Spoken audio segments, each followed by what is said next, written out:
Alright guys, it's time for the spoiler-filled review of Infinity War. Cue awesome music because I'm still trying to recover.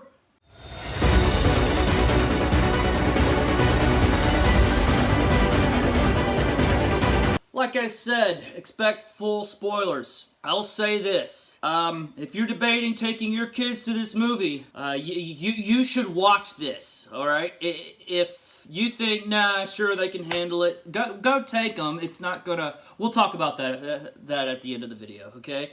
But it is possible you should listen to this before you see the movie.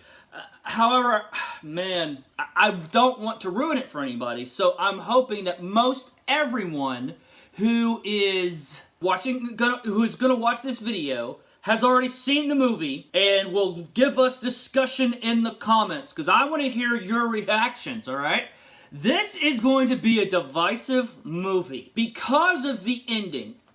Because of one of the boldest endings in the history of cinema. People will come out of this saying, man, that sucked. Alright? It's possible that the entire movie they were blown away, but the last 2 minutes they will say, that sucked.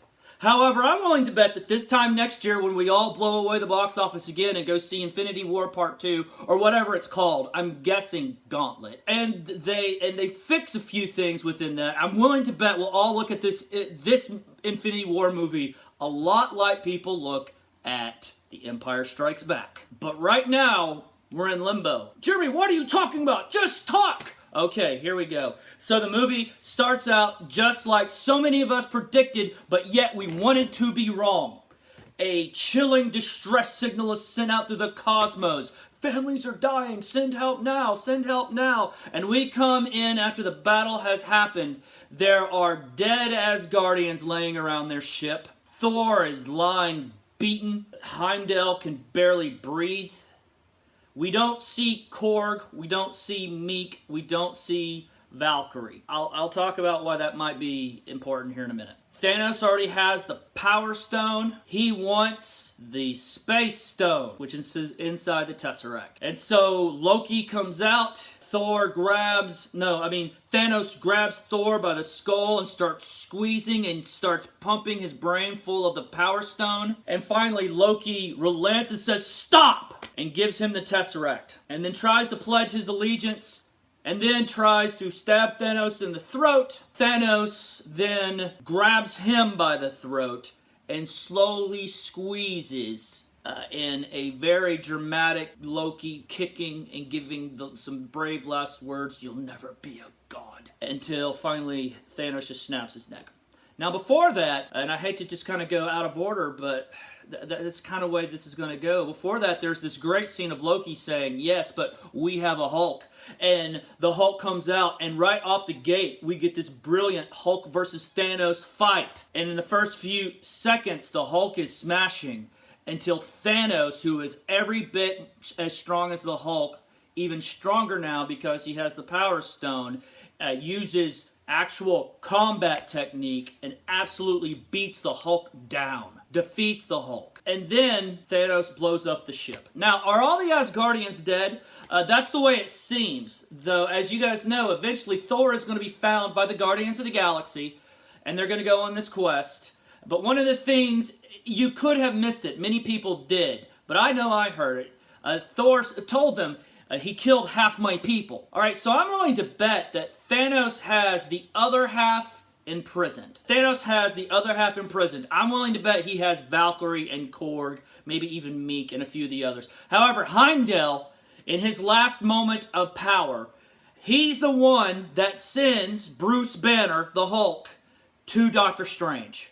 And then they kill him on screen. So, right off the bat, you get Loki death, you get Heimdall death, and the death of half of the Asgardians. We think it's half, it could be all, but we're going to have to wait for part 2. One of the things about this movie is that it moves at a breakneck pace. This movie is 2 hours and 40 minutes long and feels short.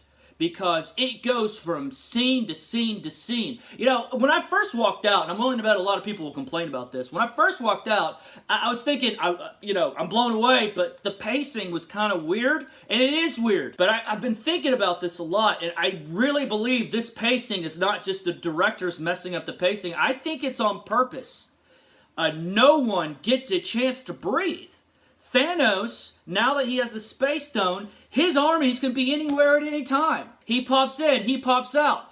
Bruce Banner basically gets sent to Earth just in time to warn Doctor Strange and Tony Stark about Thanos before the first ship shows up. And you've got Obsidian Call, the giant one, and you've got Ebony Maw, the telekinetic telepath one, who, by the way, is awesome in this movie.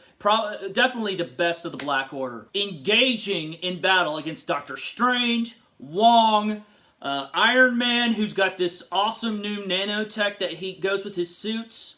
So cool. You can't talk about how awesome Iron Man's suit is now, okay?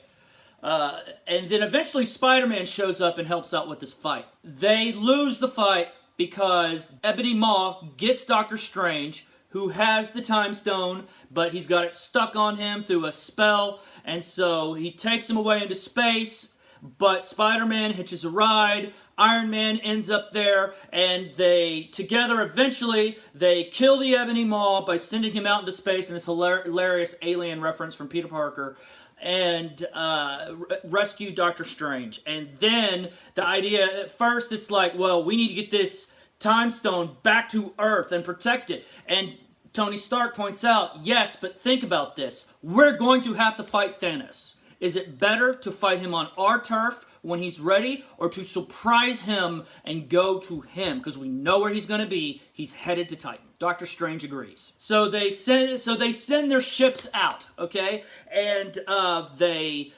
end up meeting with the Guardians of the Galaxy. But we'll get there in a little bit, because there's so much other stuff happening. On this other side, on this more Earth-based side of the story, you have the Vision, who can change forms. He's in his Paul Bettany form.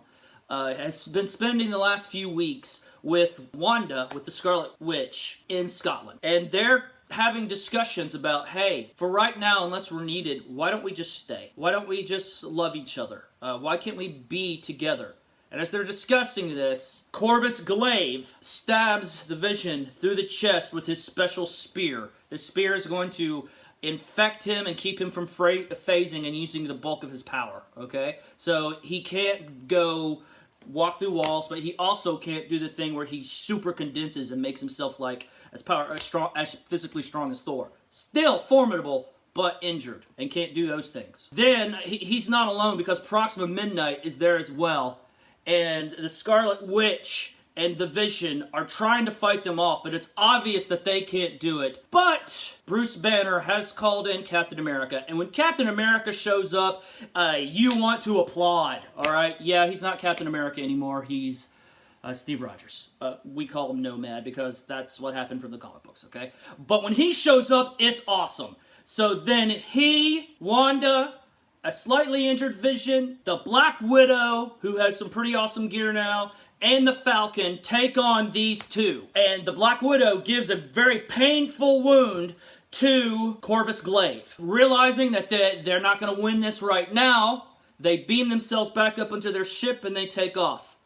So Captain America and his group, Steve Rogers and his group, I'm just going to keep saying Captain America, they fly back over to Avengers headquarters, which is now vacant except for War Machine and Bruce Banner. Bruce Banner gives them the full, you should be afraid speech. The guy, you know, the General, what's his name? He was in The Incredible Hulk, he was in Civil War, he was in charge of the Accords. He's there on a hologram, and he orders War Machine to arrest these people, and War Machine's like, okay, yeah, I'll get right on that, and takes away the hologram. They have this big, not argument, but just what exactly do we do? The Vision thinks that they should just go ahead and use Wanda Maximoff to blow up the Infinity Stone and take it out of play. But all the rest of the Avengers say, listen, if that's what we have to do, okay, but that's not our only option. And so Steve Rogers takes them to Wakanda, the most secure place on Earth. They have given Bucky a new vibranium arm. which makes him even more formidable. They have named him the White Wolf, which has some interesting storyline behind it, possibly from the comic books, or they're just calling him the White Wolf. Remains to be seen. Black Panther 2 should be interesting, though. It all should be interesting once we get to the ending. Alright, so you've got Obsidian, Cull Obsidian, you've got Proxima Midnight, and secretly not Ebony Maw, but Corvus Glaive, leading this army of savage beasties against Wakanda. Now, back to the space adventure. For one thing, Thor, Rocket, and Groot are going all the way to the edge of the universe, to this place where this giant troll can create any weapon. This giant troll is brilliantly played by Peter Dinklage, the short guy from the Game of Thrones, alright? And in Peter Dinklage's faction, he's humorous and tragic at the same time. It's really cool to see him as a giant. It really is. They find out that he was forced to make the gauntlet for Thanos. Then they killed all his people and took away his hands so he couldn't make any more weapons. But Thor told him that between he, Rocket, and the mind of the troll, giant troll, whatever, they can do this. And so they start working to reignite the dwarf star. That way they can forge Stormbreaker. At one point, Thor is holding the thing open and is taking the full blunt of the star, and it works.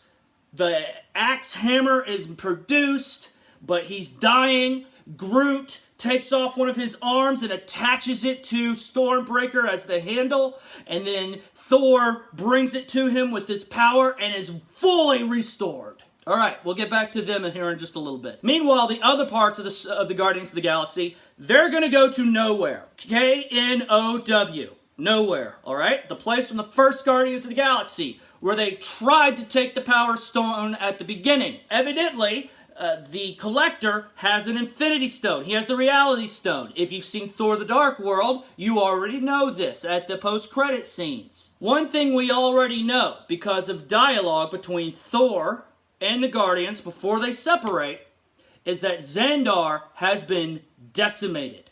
What does that mean? Half the population or completely destroyed?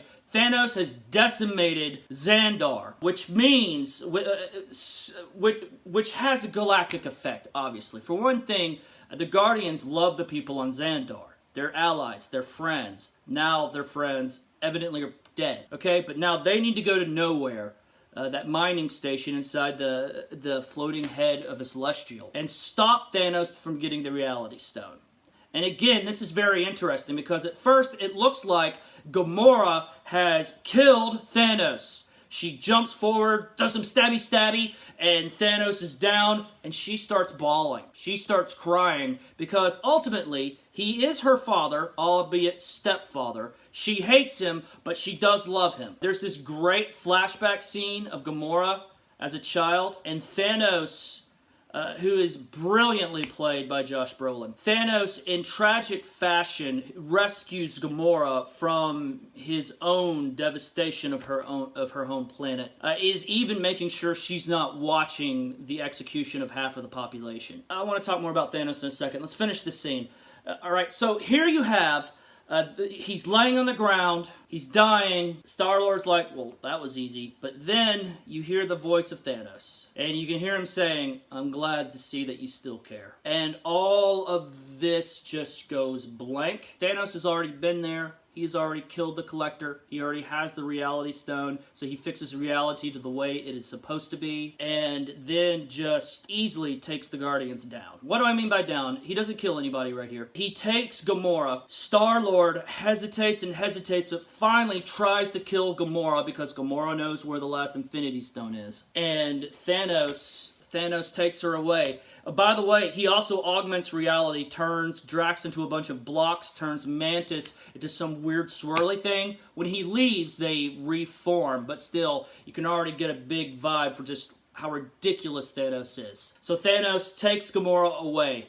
The Guardians, what do we do? He said he was going to Titan. Okay, we're going to Titan. So they go to Titan. By this point, Tony Stark, Spider-Man, and Doctor Strange have crashed their ship into Titan. and immediately are attacked by the Guardians. In this quick little funny battle, which is really cool to watch, they finally realize, no, we're on the same side. What do we do? Star-Lord comes up with a plan because it's obvious Iron Man doesn't know what he's dealing with. Although, man, so much hilarity between the Guardians and Tony Stark. Okay? Tony Stark is still snarky, but he's not hilarious. He's taking everything seriously. Meanwhile, Mantis and Drax seem to be goofing off. But Star-Lord assures him, just because we're enthusiastic doesn't mean we don't know what we're fighting for. Doctor Strange looks into several hundreds of million possibilities that they could win. There is only one, and they get ready for the fight. Okay, so you got two fights going back and forth. You're in outer space. You're in Wakanda. So the plan is Shuri, who, by the way, scientifically schools Bruce Banner at one point, which is really funny. Shuri is trying to get the Infinity Stone safely out of the Vision's head. You would think that there's some time here for people to talk to each other, for people to, relationships to reestablish. Oh no, Thanos' people don't give you time. Immediately, Thanos' forces show up. Cull Obsidian, again, Proxima Midnight, Corvus Glaive, and this army of savage beasts. They start hitting the barrier, and basically Black Panther tells Shuri, we're going to give you as much time as we can. Leaves a few guards with her, but then the battle begins. First, they can't get past the force fields. But then one by one, the beasties are killing themselves to make holes so other beasties can get in. And they're starting to come in. And there's this really cool, almost Dawn of the Dead scene where Falcon and some of the Wakandans and the War Machine, they're taking them out. They're taking them out. With their guns. Winter Soldier, Bucky, he's sniping them. It's really cool. But then this army starts to circle around the force fields.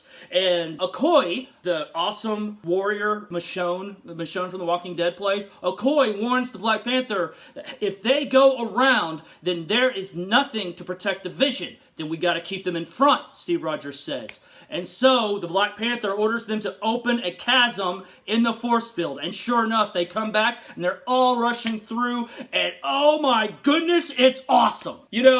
When this happened in the Avengers, when the army showed up, it was a feeling of empowerment. There was no time where you thought, oh, the Avengers might lose. No, there was nothing like that, okay? It's not, the stakes weren't high. It was still one of the greatest moments in cinematic history. It was empowering. It was awesome. It was thrilling. It was pure entertainment. This battle is not that, although, yes, it's extremely epic and entertaining. But there is this feeling of, how are they going to win? Despite the fact of all these forces together, how are they going to win?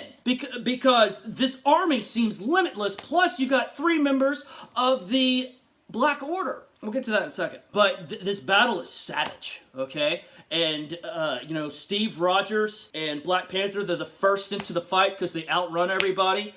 Bruce Banner, yes, is in the Hulk Buster armor, and he's doing his thing. There's awesome fights left and right. The battle is just incredible, okay? And it's going back and forth between the battle here. Alright, so they actually set up a really good plan to take down Thanos. Doctor Strange is just there. And Thanos walks in and they're kind of trash-talking. And Thanos even does this great reality augmentation where he shows Doctor Strange why he's doing this. His planet seemed to be thriving, but they were using up all their resources, and Thanos told them, if we don't call half of our population, everyone will die. Well, they didn't listen, and everyone died, and he was the only survivor. He wants to do that to the whole universe now. Doctor Strange points out how insane he is, and that they are going to stop him, and Thanos is like, they? And then Iron Man drops a ship on him. Spider-Man and Star-Lord are constantly teleported in and out of the battle by Doctor Strange. Mantis jumps on him, and he's trying to keep him asleep. Drax is constantly coming up behind him and like slashing him in the back of the legs.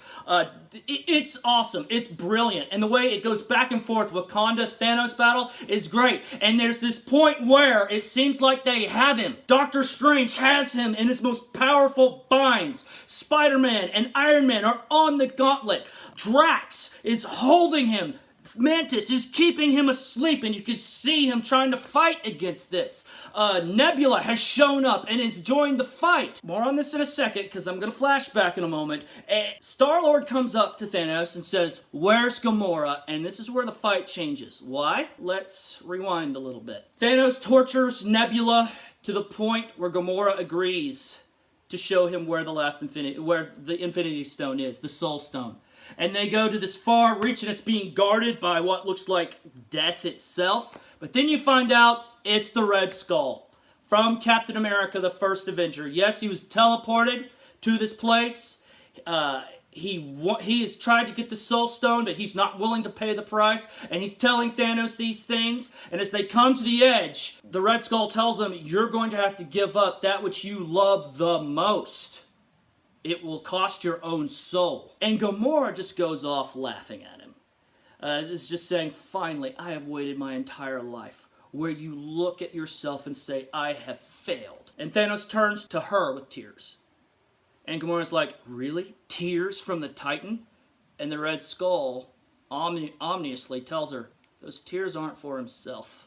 And Thanos tells her that he actually loves her and grabs her by the hand and throws her off the chasm. She lands and Gamora is killed. Okay, most of us thought, yeah, Avengers gotta die, but they're not gonna kill any of the Guardians. No, Gamora's dead, and he gets the Soul Stone. Fast forward back to this battle. Where's Gamora? And Mantis is like, I hear sorrow. I don't care if you're sad. No, he's grieving for someone. And Nebula tells him, oh no, he's grieving for Gamora. Star-Lord looks at her, and Nebula tells him, she went with him to get the Soul Stone.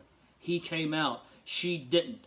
And Tony Stark and Spider-Man almost have the gauntlet off of his hand. And Stark is pleading with him, don't do this, Quill. Quill, do not engage him. We've got this. And Quill starts beating him in the head, which finally wakes him up. And Thanos takes control of the battle. He reaches back. You can see the moon behind him shake, and he rips it out of orbit. Asteroids start hitting the planet. Spider-Man is trying to rescue people left and right. And then Iron Man engages Thanos one-on-one with all his tricks. And it's awesome. It's this brilliant last stand. Because finally Thanos takes his own, Iron Man's own blade and stabs him through the gut with it. And he takes a moment and says, Stark. Actually, I think this conversation takes place before this moment, but who cares? You know me, Tony Stark says. And Thanos tells him, you're not the only one with the burden of knowledge. Yes, I know you. And they have this battle. He stabs him in the gut. Iron Man is down, and he's about to finish Iron Man off, and Doctor Strange calls out, stop! If you let him live, I will give you the Time Stone. No tricks, no tricks.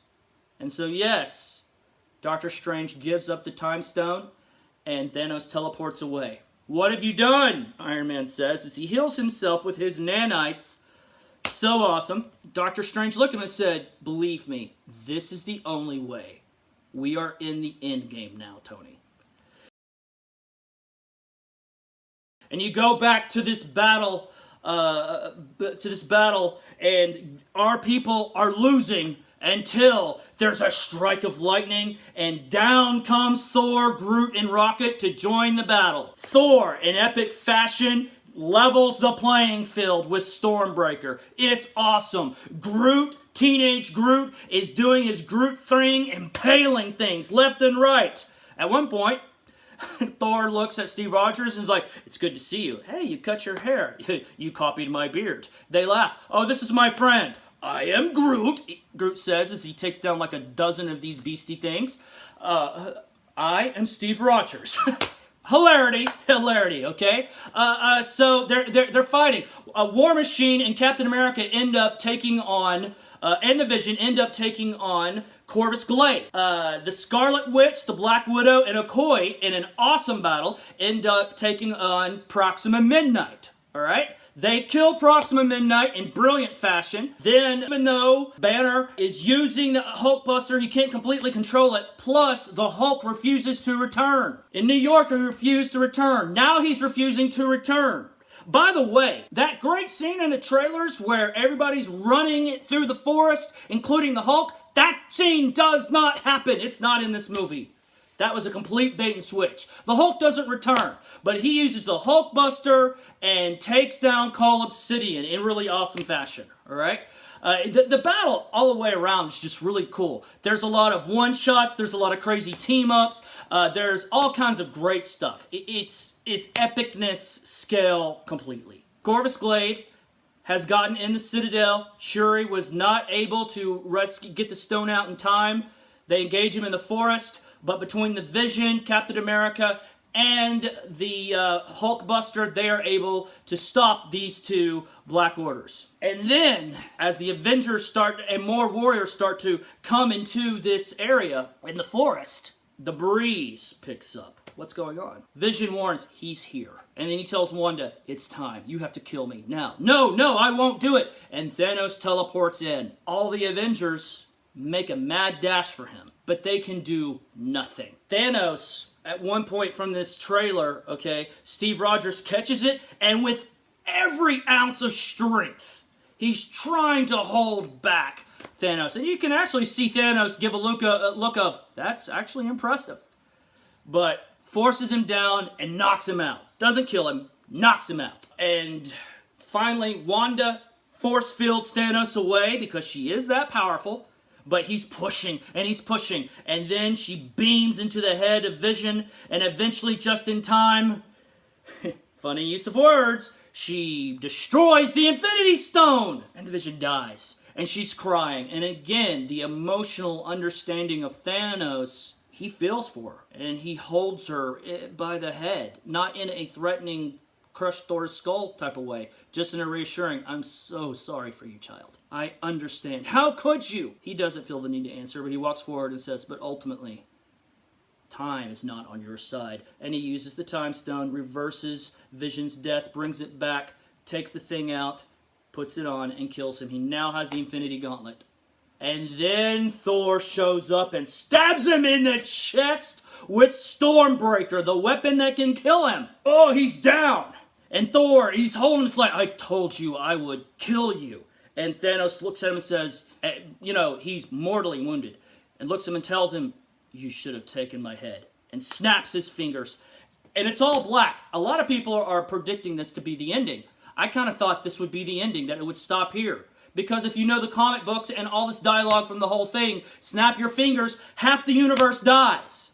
Okay, let's go to the next movie. But the movie doesn't end here. You see Thanos kind of in this spirit realm, and there's the child Gamora. She asks him, did you do it? And Thanos says, yes. And then he kind of comes back to his mind, and he takes Stormbreaker out, and he forms a portal and just walks through it. And everybody looks around like, really? Everything's fine. And then we get to the most divisive ending in cinematic history. For so many people, this is going to make or break the movie. I have no doubt we're all going to go see it several times.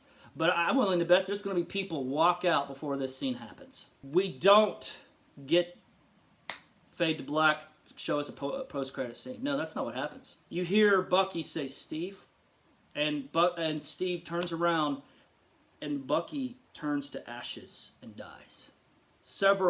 Half of the Wakandan army just turns to ashes and dies. Scarlet Witch with a smile on her face because she wants death after watching the Vision die. She turns to ashes and dies. Okoye watches in horror as the Black Panther turns to ashes and dies. Rocket watches teenage Groot in sadness. He's got the fear in his eyes. I'm Groot. You can almost hear, this isn't fair, from Groot as he turns to ashes and dies. I'm getting goosebumps right now. At this point, everybody can't believe what they're watching, and the kids are bawling. Jackson is by me, and he's crying at this point. I'm not going to lie. In a moment, we're not there, but I'm getting to my moment. The Falcon dies. I think War Machine is still alive, but I could be wrong about that. Thor and Cap look at each other like, what is going on? It's interesting because Banner is still there. He never could Hulk out. He doesn't go. It's interesting that evidently Thanos left the original 6 alive. I think he did that on purpose because vengeance from the first one. But then you go to the outer space team and it gets bad. Doctor Strange notes and Mantis notes, something's wrong. Something's happening. And she turns to ashes and dies. Quill, Drax begs as he turns to ashes and dies. Oh, you've got to be kidding me. Star-Lord says as he turns to ashes and dies. Mr. Stark, you hear Peter Parker, Spider-Man, say, I don't feel so good. No, Tony says. And this part is jarring. Because you understand Peter's back history. Tony is like a pseudo-father to him, and Tony feels that. And he holds Peter. Peter is crying. He's like, I don't want to go. I don't want to go. This isn't fair. This isn't fair. And turns to ashes and dies. Doctor Strange looks at him and says, this was the only way. A very ominous statement as Doctor Strange turns to ashes and dies. This is happening around the universe. Half of the population on every planet dies. And then it cuts to a very silent audience. Oh, wow. I'm not going to lie. I teared up in the Peter Parker death scene. I looked over and poor Jackson was just crying. All right, so let me talk to parents for a second. For me, okay, I'll just say for me, you make your own decision. Let's face facts. A lot of times these moments in these movies kind of prepare us for real life. Dealing with these emotions can be a very, very good thing. And I talked about a lot of really good things with Jackson after the movie. He still really enjoyed the movie. He's going to do his own review later. But that ending really got to him. Why would you make him cry so much? Well, keep in mind, and this is true of all our children, we have no control over when the tragedy of death and funerals come into their lives. We don't. Whether it's their grandparents, which I just even hate to think about myself, or somebody at school, or a teacher, a great-grandparent, someone close to them. They start off early on in life having to learn how to deal with death, and we just can't protect them from that. So yeah, this is definitely one of those moments where it can lead to a good conversation between parents and their kids about life and death and things of that nature. Post-credit scene. All right, let's talk about the post-credit scene. Nick Fury is driving around with Agent Hill, and she's keeping him apprised of all the bogeys over Wakanda. And then all of a sudden, a car just smashes into him. They get out, and Nick Fury's like, check, are they okay? And she looks in, there's nobody there. And they can see random people in the streets turning to ashes and die. You can see a helicopter crash. Cars are crashing. Maria Hill, Nick, turns to ashes and dies. And quickly, running through people who are turning to ashes, quickly he gets to the back of his car and he gets this old phone-looking thing and he dials it, and then he turns to ashes and dies. But that's okay. He has hit send. And then you see Captain Marvel's logo on it. He's calling Captain Marvel to help. Alright, that doesn't make sense, and it won't until we get to see the Captain Marvel movie. But a few things we know about Captain Marvel is that she is the most powerful superhero in the entire MCU. She's needed for this fight. Alright? She's the one that will end up bringing everyone together. Let me tell you some things that I would strongly, I really believe will happen in whatever Part 2 is called. At the end it said Thanos will return. Well, yeah, he better, because we're going after Thanos. Whoever is left, the Avengers call is going to be put out, alright? I don't know how Tony Stark and Nebula reconnect with the rest of our heroes. It's awesome because Stormbreaker is the most powerful weapon Thor has ever had, able to cut into a Titan, also able to teleport armies across long distances. That's probably how they get into contact with them. But the cleansing, where everyone dies, make no mistake, that's going to be undone. The plan is going to be, we're going to get the gauntlet, or somehow get those heroes back, so we can all engage in Thanos. This is what I think. At one point in the comic books, they're about to fight, and he's just not going to let the fight happen. He freezes everybody into space. But then somebody tells him, it's Mephisto in the comics, we'll see what happens. It might even be his own conscience who just wants to give them a worthy battle. He actually only gives himself access to the reality and Power Stone. Not much of odds.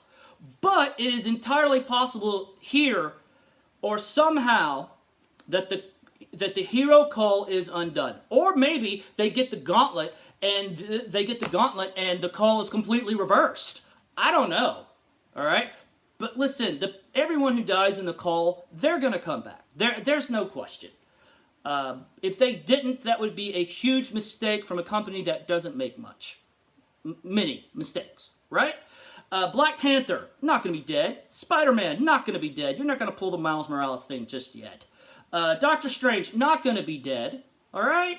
So what I really believe we're going to see is the new Avengers that will be put together in Part 2, teaming up with everybody else and the original Avengers, and we're going to finally get our big 30 versus Thanos fight. That being said, I'm willing to bet whether it's Doctor Strange telling them you can't mess with time that much. We're not going to do it. Or the time stone gets destroyed, or the fact that for some reason, yeah, you can reverse the call, but everyone who died before the gauntlet was put together, I don't think they're coming back. Otherwise, the Infinity War first film has no point. It's definitely a Han Solo and Carbonite ending to the 12th degree, but those people are coming back. Heimdall, big deal, not coming back. Loki, that one stung, but it was expected, not coming back. Gamora, not coming back, which makes Guardians of the Galaxy Volume 3 very interesting. The Vision, probably not coming back. All right, so that is my review. Let me give a couple more thoughts that you guys need to know. The pacing is breakneck. You won't be bored. 2 hours and 40 minutes, that's a long movie. Doesn't feel like it at all. The fight scenes, the action scenes, ridiculous. Every time. And each time gets bigger and bigger and bigger. It's epic scale filming, okay? The surprises. Seeing Red Skull, big surprise. Killing Gamora, big surprise. The fact that Gamora knows where the Infinity Stone is, big surprise. Peter Dinklage is a giant. Awesome surprise. There's things back in there. If you've seen my prediction video from a few months ago, then I get a lot right, get a little bit wrong. All right? The Hulk doesn't come back. Hawkeye's not even in the stinking movie. Okay, and that's not cool. You were all like, well, we can't show Hawkeye in the previews because it would give it away. No, you just don't have Hawkeye. He better be a main character in the second one. Okay, make him Ronin if you want to. What I'm willing to bet is that his family dies and he doesn't. In the call. They'll be back, I hope. Thanos. Thanos is the greatest villain that we've ever seen, in my opinion. Neck and neck with Darth Vader. He is fully developed. He has moments of where you realize he has a soul. In his mind, he believes he is saving the universe. He loves his children. He feels sympathy for Gamora as a child, and even Wanda, who has just killed the Vision. He feels for them. He also is respectful to the heroism that is shown to him in the fight against him, particularly Iron Man. He has respect. He's insane. He's powerful. He's twisted. He's great. Thanos is just remarkable. Things that I didn't like. Okay, I'm not going to say the ending. Did I like the ending? No, but we're not supposed to like the ending. Okay? If you came out saying, man, I love the movie, but I hated the ending, job well done. Listen, the next film is only in a year. We get Ant-Man and the Wasp, and we get Captain Marvel between then. It's going to fly by. Just like it did from Guardians of the Galaxy to now. Alright? It will be okay. We do need a full year. Listen, back in the day, they froze Han and Carbonite and didn't release Return of the Jedi for a few more years. That typically is what happens. However, we only have to wait a year. And we're going to get trailers and start seeing things that make us feel better in only a few months. So it's okay to have a controversial ending. Kudos to the Russo brothers for such a bold ending. I didn't like it. I'm not supposed to. Everybody, let's toughen up, okay, and be okay with the fact that we just watched a Greek tragedy within the realm of the superhero film, which, if you've been reading comic books for the years, this is the way it is. People die. It's crazy, all right? So this movie is remarkable. This movie is great. Some people will complain about the pacing issues. I would invite them to actually think about it, to think about that for a second. A, any change to the pacing and you're over 3 hours. But B, it kind of makes sense. This is a war movie. The tension of war is there, and Thanos and his forces do not give you a chance to breathe. Literally, they're in Wakanda just with enough time to get Vision on the table and get ready because the armies are dropping down. Okay, it's a constant race against time. So the pacing, I was totally fine with it, especially after I thought about it. Entertainment value, this is my favorite movie. I'm not gonna lie. Entertainment value, and I'm sure at some point I'll say you gotta put 1 and 2 together as a complete experience, Kill Bill Volume 1, Volume 2 style. But so far, this movie blew me away. Throughout the movie, I was just constantly entertained. I was just constantly shocked. I was just constantly intimidated, but I was also constantly put in awe of what I was seeing. Who would have thought that we would see these things on the screen? All right, just 20 years ago, when Bryan Singer said, let's make an X-Men movie, everybody said, no, cartoon movie, that's dumb. Can you believe that? How far we've come as a culture? I want to do a video about that as well at some point. Okay, so entertainment value, it is 10 for 10. Academics, all right? Academics will complain about a few things. The pacing. Again, I doubt the academics are actually gonna sit down and break this movie apart the way that we do, so they're not gonna glean in and see these things. I've already seen some negative reviews and everything that is said from people that make me say, you have no business reviewing a superhero film, quite frankly. But academically, all the acting, fabulous. The one gripe I would have is not really a gripe. Thanos is the main character of this movie.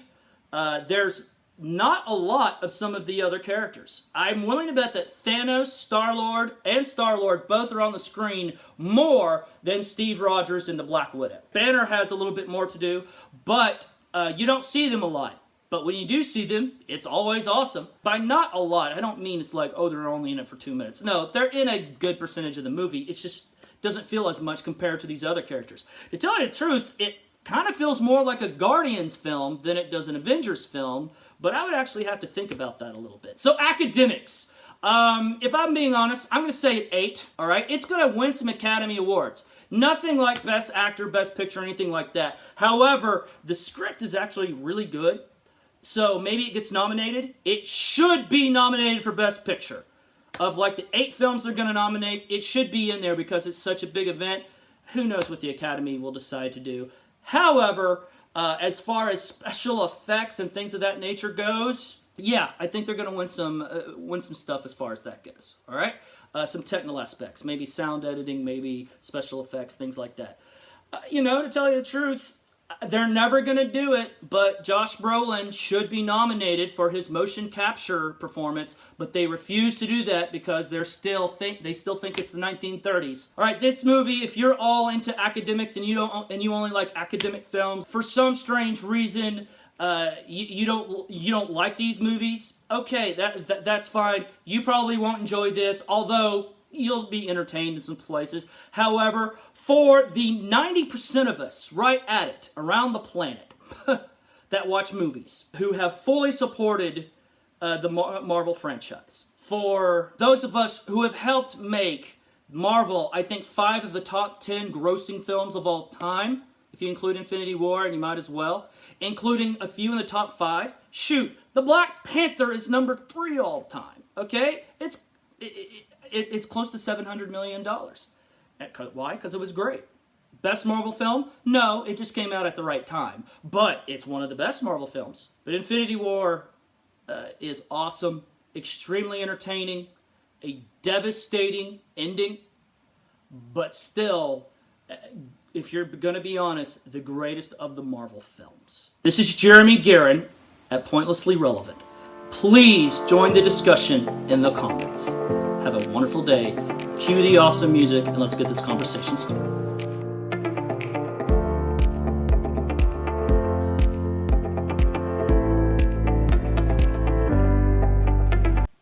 We did a Marvel movie. we have to do a post-credit scene. Okay, so a couple things I think that we have to look for, especially dealing with Ant-Man and the Wasp. It's going to be a really cool movie. I bet at the end, the culling happens in its movie as well. Maybe Ant-Man gets culled. I don't know. I've heard they're both really have a big to-do in the second part, but I'm not sure about that. Maybe it's Hank Pym and the original Wasp that gets culled.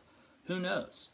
Maybe we will see some other things. Maybe we'll get a bigger galactic scene, scenes in cities or everything going wrong and they have no idea what's happening. And in their post-credit scene, they get a call from Steve Rogers, or Steve Rogers shows up and says, "We need your help," or something along those lines. What about Agents of S.H.I.E.L.D.?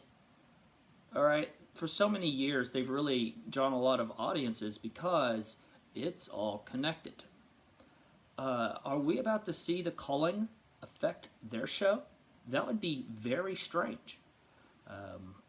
Also, in the Captain Marvel movie that's coming up, it takes place in the 90s and establishes the relationship between Captain Marvel and Nick Fury. Hopefully, it will explain where she's been this last 10 years or so.